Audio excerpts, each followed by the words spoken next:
yaitu kita dengarkan tausiah seputar kematian yang akan disampaikan oleh terhormat Bapak Haji Desa SHMM. Kami persilakan.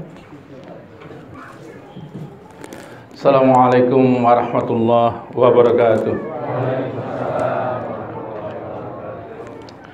Bismillah, alhamdulillah wa syukurillah, Allahumma salli wa sallim ala Sayyidina Muhammad wa ala alihi wa sahbihi ajma'an, amma ba'du. Berbicara tentang kematian, ringkas-ringkas dan pokok-pokoknya mudah-mudahan ada gunanya. Jadi kalau tidak ada saling kait, maafkan baik. Ini kita dalam waktu yang tergesa-gesa. Tadi dalam pembukaan Kakanda Romli menyebut ayat Bismillahirrahmanirrahim khalaqal mauta wal hayata liyabluwakum ayyukum ahsanu amala, bahwa memang kami jadikan kematian, kehidupan itu sebagai ujian siapa yang amalnya lebih baik daripada yang lain. Di sisi lain kita melihat bahwa pada saat kita bersedih, berduka, bertakziah ini, di sisi lain, tempat lain itu ada yang berbahagia.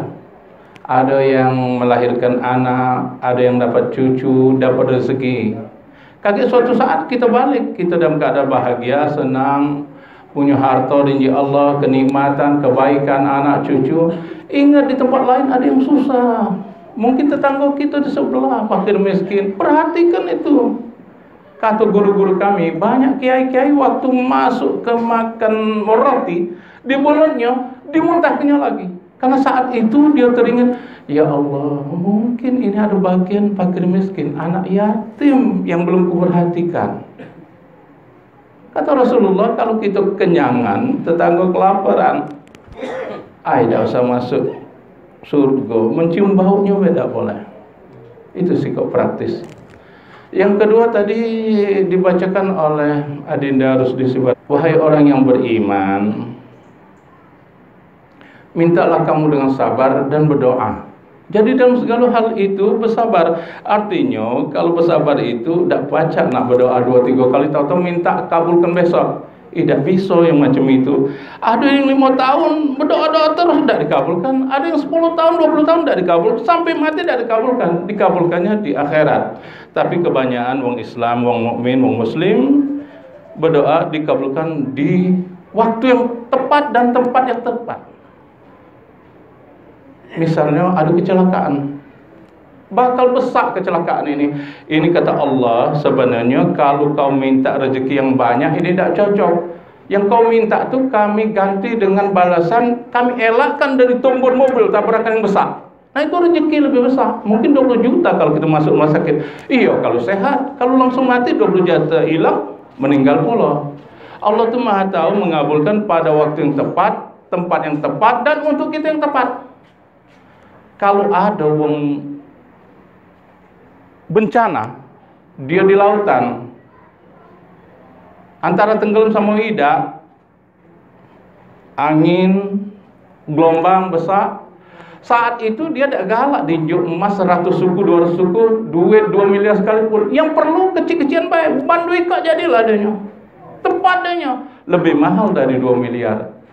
Pada tempat yang tepat, saat yang tepat, dan keperluan yang tepat. Biarlah Allah, kita berdoa, ya Allah berilah kau rezeki yang banyak, kesehatan.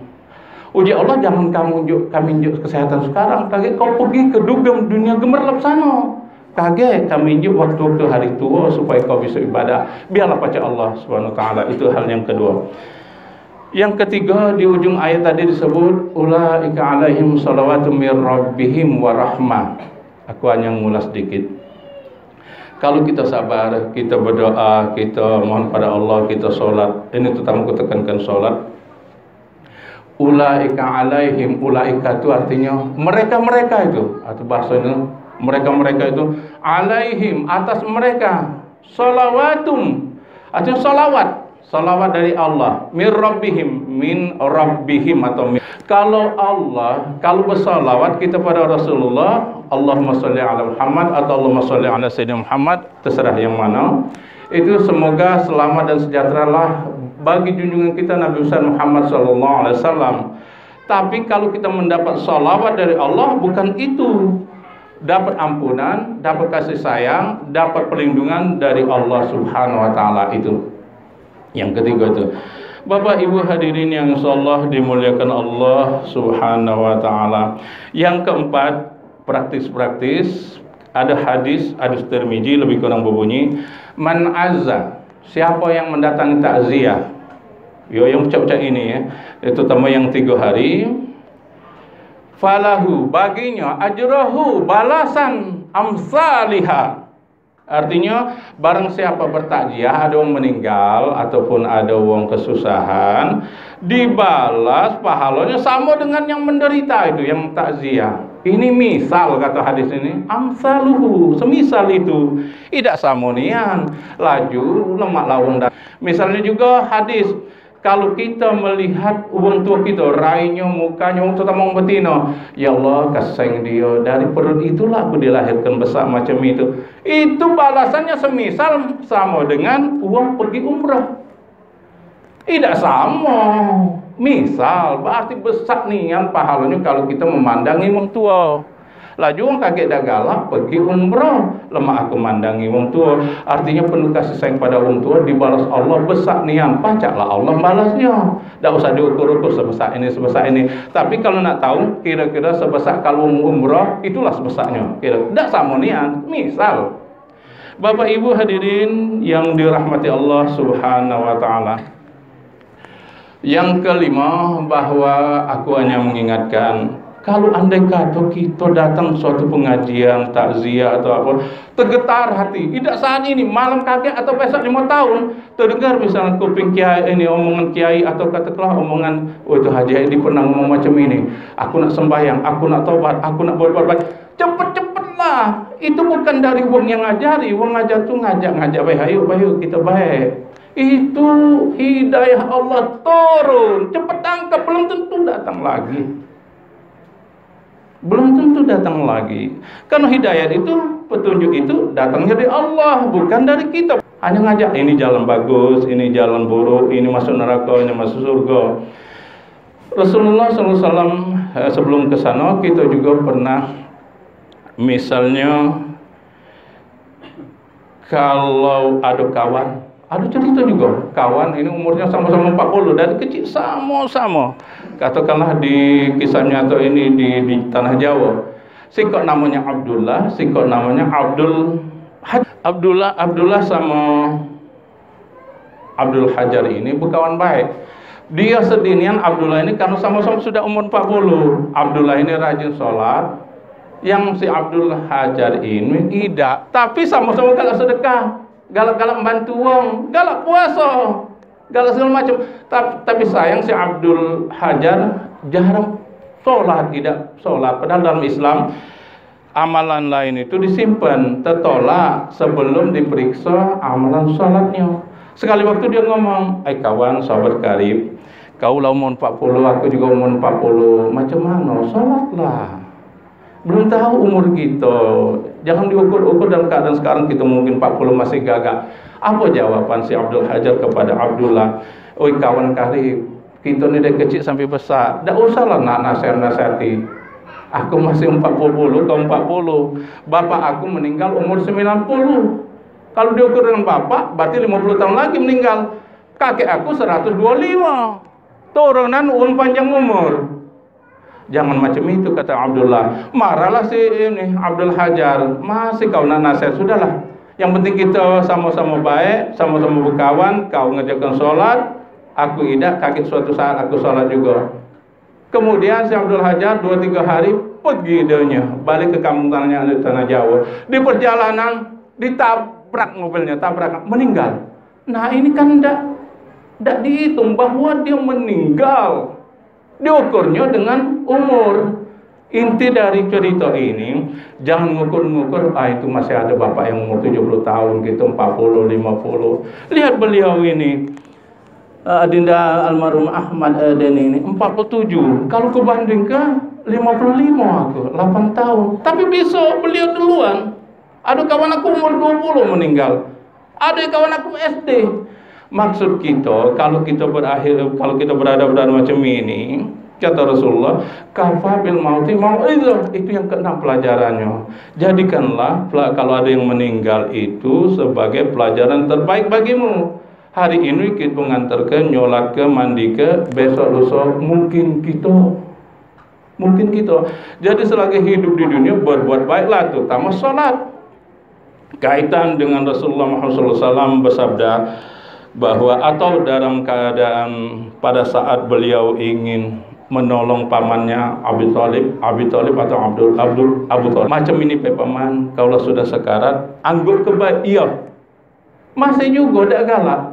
Nurut ponakannya Nabi Muhammad SAW. Nabi sama Sayyidina Ali itu misal apa macam itu kan ya.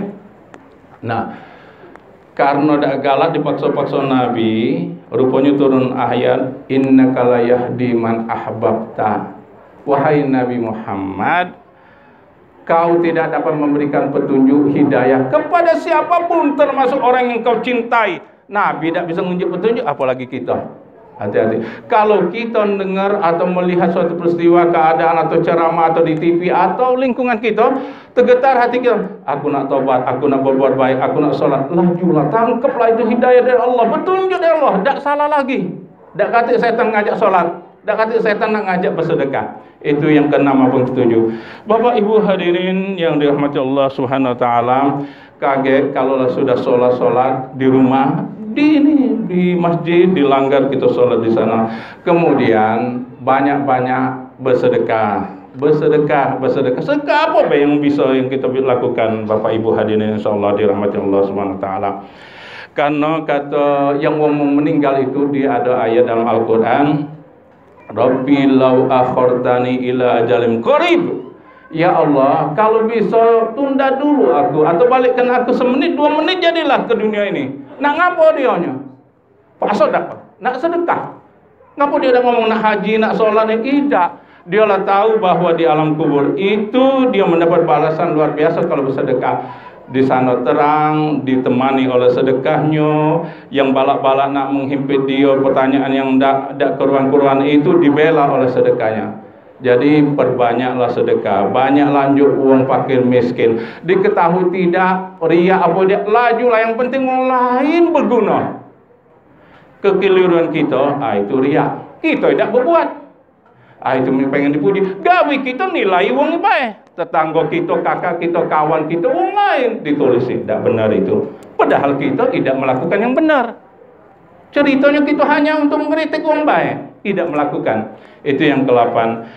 Yang ke-9, Bapak Ibu insyaallah dimuliakan Allah Subhanahu wa taala, bahwa ketahuilah kami bukan nakuti, kami juga takut bahwa kematian itu pasti datang, suka tidak suka. Kata Rasulullah Muhammad sallallahu alaihi wasallam bahwa sakitnya pada saat sakaratul maut itu sama dengan lebih sakit daripada tebasan 300 kali pedang. Sekali aku tidak bisa membayangkan 300 itu belum sakit.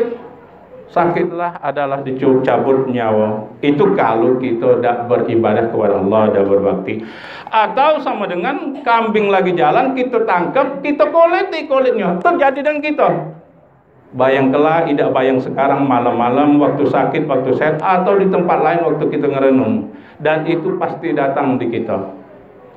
Itu pasti datang. Hadirin yang insyaallah, 15 menit.